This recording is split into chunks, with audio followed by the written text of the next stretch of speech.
오케이. 네, 부동산 공부 열심히 하고 계시죠? 네, 자, 오늘은요, 아파트를 구입하기 전, 투자 전, 투기 전 알아야 될 기본적인 정보 어떻게 하면 확인할 수 있는지 신속하게 한번 살펴보려고 합니다. 이미 아파트를 구입하신 분들은 자신이 아파트를 처음 샀을 때 나름대로 많은 공부를 하셨을 거라고 생각합니다. 그러나 첫 아파트를 구입하는 대부분의 경우는 많은 정보라든가 공부를 통해서 자신의 인사이트라든가 어느 정도 지식을 갖춘 후에 사기보다는 주변 사람들의 권유라든가 그리고 자기가 사는 동네니까 어느 정도 선입견에 입각해서 사는 경우가 상당히 많습니다. 그러다 보니까 저 같은 경우도 친척의 고인을 통해서 사다 보니까 장례식장 옆에 아파트를 샀죠. 무려 10년이 지났음에도 불구하고 겨우 1,500만 원 올랐습니다. 떨어지지는 않더라고요. 그만큼 10년 동안 물가가 올랐다는 소리겠죠. 자, 그렇다면 어디에서 이런 정보를 얻을 수 있는지, 우리가 빠숑이나 기타 부동산 유명 강사들처럼 똑똑한 척 할 수 있는 방법, 그 자료들 도대체 어디에서 구하는 거야? 한번 간단히 공부해 보도록 하겠습니다. 일단은 뭐 자세히 살펴볼 수는 없고요. 어디에서 정보를 얻는지만 1분 동안 살펴보도록 할게요. 자, 첫 번째는 주택 소유 비율, 무주택자 비율, 유주택자 비율, 이주택자 비율, 뭐 이런 거 종종 뉴스에서 많이 보셨을 거예요. 통계청에서 많은 정보를 주고 있습니다. 특히 주택 소유 통계라고 있거든요. 여기에 개인 단위, 가구 단위, 소재지별, 지역별, 나이별, 성별 이렇게 해서 다양한 정보를 알 수 있습니다. 근데 저는 봐도 모르겠더라고요. 이것을 가공하거나 뭐 그래프화하거나 이렇게 시각화하는 작업이 또 능력이 좀 필요할 것 같습니다. 현재 대한민국은 주택 한 채 소유자 비율이 84.1%라고 합니다. 2021년 기준 전년 대비 0.3%고 두 건 이상, 두 채 이상 소유자는 16% 정도 된다고 합니다. 거주 지역별로는 제주, 세종, 충남 순이고 주택, 유주택 비율이 낮은 순은 인천, 광주, 대구 순이라고 합니다. 세종이 2주택 이상 순인 이유는 아마 공무원들이 서울이 한 채, 세종이 한 채 뭐 이런 게 아닐까 하는 생각이 드네요. 아파트 주거 환경 통계도 볼 수 있고 오피스텔 가격 동향도 볼 수 있고 임대주택 현황도 볼 수 있습니다. 정말 뭐 알고 싶은 자료들이 다 있죠. 그런데 이런 것까지 알고 투자하려고 하면 머리 뽀개지긴 하죠. 기본적으로 유주택자 비율, 무주택자 비율 이 정도는 상식 수준으로 알고 있어야 될 것 같습니다. 한번 제가 들어가 보니까 뭐 이렇게 돼 있더라고요. 지역별로도 돼 있고 지역별, 나이별 이렇게 다양한 형태의 통계 자료가 있습니다. 두 번째로는요, 가장 중요하다고 할 수 있는 각 지역별 아파트 공급량을 알 수 있는 사이트입니다. 부동산 지인이고요. 이 보면은 부동산 지인으로 접속해서 수요 입주 란을 클릭해서 지역별 수요 입주를 확인할 수 있습니다. 수요량, 그다음에 입주량 이런 거죠. 보면은 제가 한번 들어가 보니까 사이트는 이렇게 되어 있습니다. 여기 보면 마포구, 강서구, 영산구, 뭐 지방도 마찬가지고 입주 물량 그리고 보통 평균 수요 물량 이렇게 해서 어느 정도 입주 물량을 예측을 해볼 수가 있습니다. 이렇게 빨간색으로 되어 있는 것은 수요량보다 입주 물량이 2배 이상 많은 경우죠. 과잉 공급이다 이렇게 보시면 될 것 같습니다. 자, 매매 가격 지수, 전세 가격 지수도 알 수가 있는데요. 시장의 매매가 반등 시기를 파악하기 위해서 사전에 중요하게 살펴봐야 할 지수가 바로 전세가고, 전세가는 실거주자의 사용 가치로 해당 주택에 살기 위해 얼마의 돈을 낼 의향이 있는지를 보여주는 지표입니다. 매매 가격 지수, 전세 가격 지수는 어디에서 확인할 수 있냐면 한국부동산원 홈페이지에서 알 수 있습니다. 쭉쭉 찾아서 들어가셔서 한번 보시기 바랍니다. 그런데 전세 가격 지수는 KB 부동산 리브온 KB 자료에서도 확인할 수 있습니다. 계속 뒤에서도 보겠지만 리브온 홈페이지라든가 어플에 보시면 여기에 KB 통계 자료라고 있어요. 여기에서 매매 가격 지수, 전세 가격 지수를 확인할 수 있습니다. 아파트 전세 가격 지수는 이렇게 엑셀 자료로 이렇게 잘 나와 있습니다. 여기 보시면 전국적으로 보면 100을 기준으로 했을 때 현재 시간이 흐를수록 현재 11월 8일 저번 주까지 했을 때 거의 계속 상승하고 있죠. 매매 가격 지수가 뭐 뉴스에서는 아파트 가격 떨어진다 하는데 현재 전세 가격 지수도 계속 오르고 있고 매매 가격 지수도 계속 오르고 있다는 걸 알 수가 있죠. 뉴스하고는 좀 다르죠. 보도하고는 통계 자료 팩트는 현재 매매가 상당히 가격 지수가 높아 있다. 이렇게 보시면 될 것 같습니다. 그 다음에 미분양 지수는요, 통계청에서 알아볼 수가 있고요. 이것을 알아보는 방법은 통계청 국가통계포탈에서 주거란으로 들어가서 쭉쭉쭉 찾아 들어가 보시면 됩니다. 이것이 중요한 이유는 전국의 미분양 지수가 높아지면 그만큼 부동산 경기가 안 좋다는 뜻이겠죠. 진정한 최악은 공사 완료 후 미분양이 증가할 때야. 여기 보면 시군 구별 미분양 현황이나 공사 완료 후 미분양 현황도 확인할 수 있거든요. 일명 악성 매물이라고 할 수 있거든요. 공사가 완료되고 준공이 됐음에도 불구하고 미분양되는 것은 정말 악성 매물이거든요. 현재 2021년 현재 수도권 미분양은 거의 없는 상태인 것 같습니다. 특히 공사 완료 후 미분양은 현재 살려는 사람들이 많기 때문에 대부분 분양이 완료됐다 이렇게 보시면 될 것 같고, 현재 경기 상태가 부동산 경기가 좋냐 안 좋냐 판별하는 어느 정도 바로미터가 될 수 있을 것 같습니다. 그 다음에 주택 인허가 현황 통계청에서 확인할 수 있습니다. 아까 입주 물량, 수요 물량 확인하는 것처럼 주택 인허가 현황도 상당히 중요한데, 국토부에서 인허가를 해주고 하면 보통 아파트가 언제쯤 들어섭니까? 5년 후, 6년 후 이 정도 들어서죠. 입주 물량하고 다른 개념이죠. 인허가가 돼도 그 와중에 부동산 경기가 안 좋아지면 인허가를 받았더라도 건설사에서 공사를 중지하거나 할 경우가 있죠. 그러나 어느 정도 예측은 해볼 수가 있죠.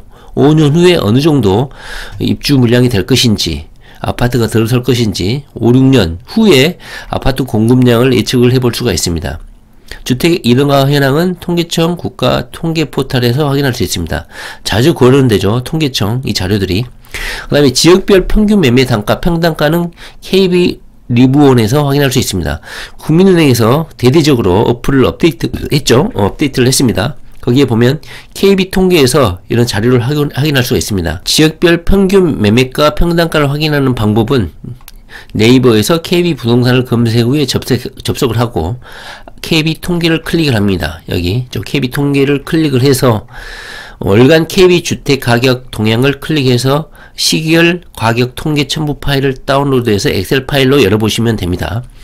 그 다음에 매매가, 전세가 증감률도 중요하죠. 역시 KB 통계 자료로 확인할 수 있고요.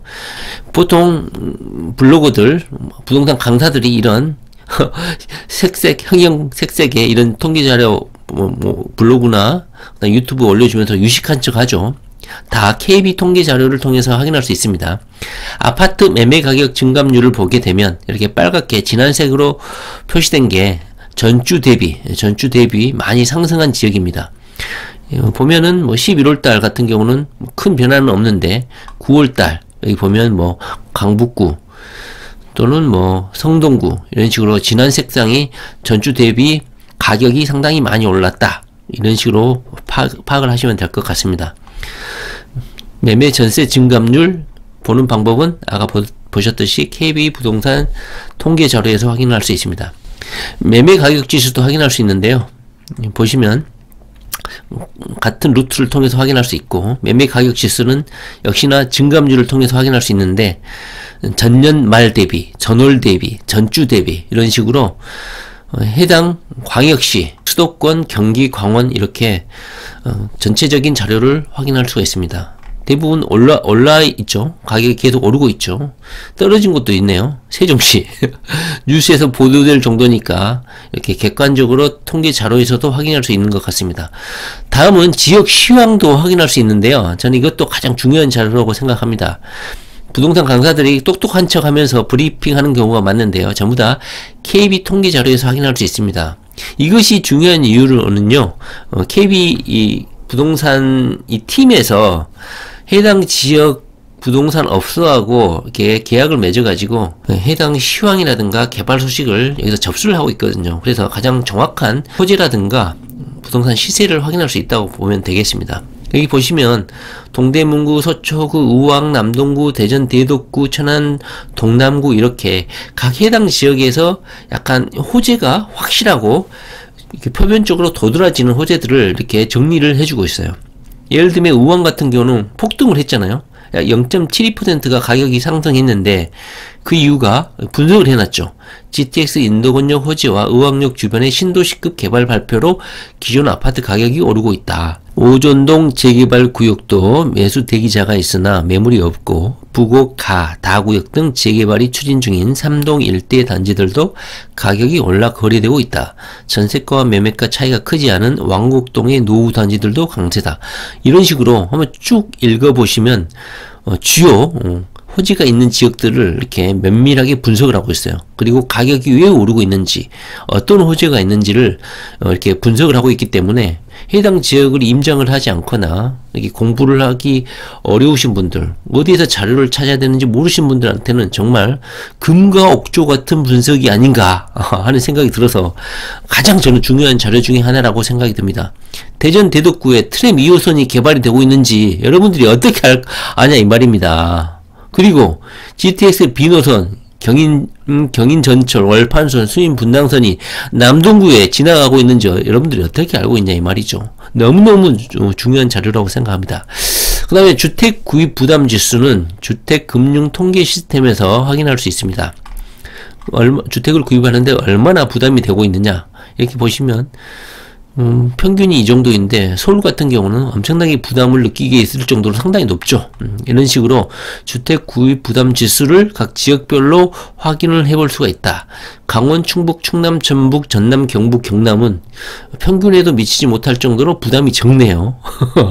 이런 식으로 어느 정도로 감을 잡을 수가 있다. 그 다음에 소비자 물가지수 통계청에서 확인할 수 있고요. 현재 물가가 어느 정도 올랐는지 내렸는지 통계청 국가통계 포털에 접속해서 이 메뉴로 들어가시면 확인할 수 있습니다. 그 다음에 한국은행 기준금리가 어떤 변동사항을 보이고 있는지 한국은행 접속해서 확인할 수가 있습니다. 한국은행 홈페이지에 들어가서 현재 기준금리가 계속 떨어지고 있죠. 물가는 계속 오르고 있는지는 모르겠지만 이렇게 한국은행에서 금리를 계속 낮추고 있다. 최근에 금리를 조금 올리다 보니까 이것은 예전 자료니까 그러는데 조금 올렸겠죠. 이 정도 올렸겠죠. 그러다 보니까 뉴스가 난리가 났죠. 전반적인 한국은행의 기준금리는 역사적으로 계속해서 하락해 왔다. 그만큼 시중에 돈이 많이 풀렸기 때문이다. 이렇게 보시면 될 것 같고요. 이거하고 연관돼서 통화량을 보시면 알 수가 있습니다. 한국은행 통화량 발행량을 알 수도 있습니다. 한국은행 경제 통계 시스템에서 알아보는 M1, M2 통화량입니다. 한국은행 경제 통계 시스템에 접속해서 통화 및 유동성 지표, 주요 통화 금융 지표도 확인할 수 있습니다. M1은 협의의 통화고요. 많이 들어보셨죠? M2는 광의의 통화입니다. 평잔을 내용을 확인할 수 있어요. 얼마나 통화량이 시중에 발행됐는지를 확인할 수 있는 통계 지표입니다. 그 다음에 미국 제조업 구매자 지수도 확인할 수 있습니다. 자, 여기 보시면 우리가 굳이 국내 아파트를 사는데 미국 제조업 구매자 지수까지 알 필요가 있냐 하는 생각도 들겠지만요. 미국이 출렁거리면 국내 아파트 가격도 출렁거리겠죠. 이 자료는요, 미국 ISM 제조업 구매자 지수고요. 네이버에서 ISM 제조업 구매자 지수를 입력하고 검색 상단에 보이는 investing.com에 접속해서 제조업 구매자 지수를 확인할 수 있습니다.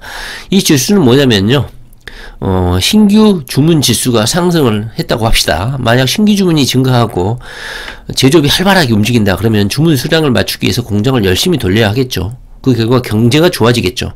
ISM 신규 주문 지수가 상승하고 있다면 그만큼 미국의 경제가 앞으로 좋아진다는 의미이기 때문에 기쁜 소식이라고 할 수가 있겠죠. 예를 들면 ISM 제조업 지수가 50에서 51로 상승을 했다. 이 소리는 신규 주문이나 생산, 고용, 원자재 배송 속도, 재고 이런 것들이 그만큼 일만큼 좋아졌다. 앞으로 계속 발전하겠다. 더 많이 생산하겠다. 제조업이 더 활발해지겠다.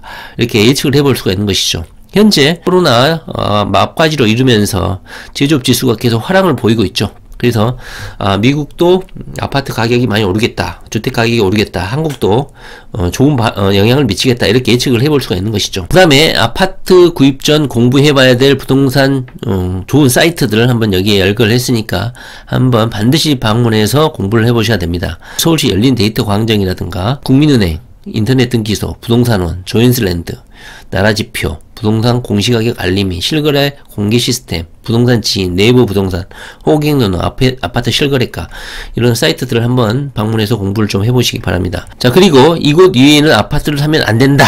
그 기준으로 50만 명 이상 도시를 여기에 표로 나타내고 있습니다. 보시면 수원, 고양, 용인, 창원, 성남, 화성, 청주, 부천, 남양주시, 천안, 전주, 안산, 안양, 평택, 김해, 시흥, 포항시는 50만 명이 넘죠.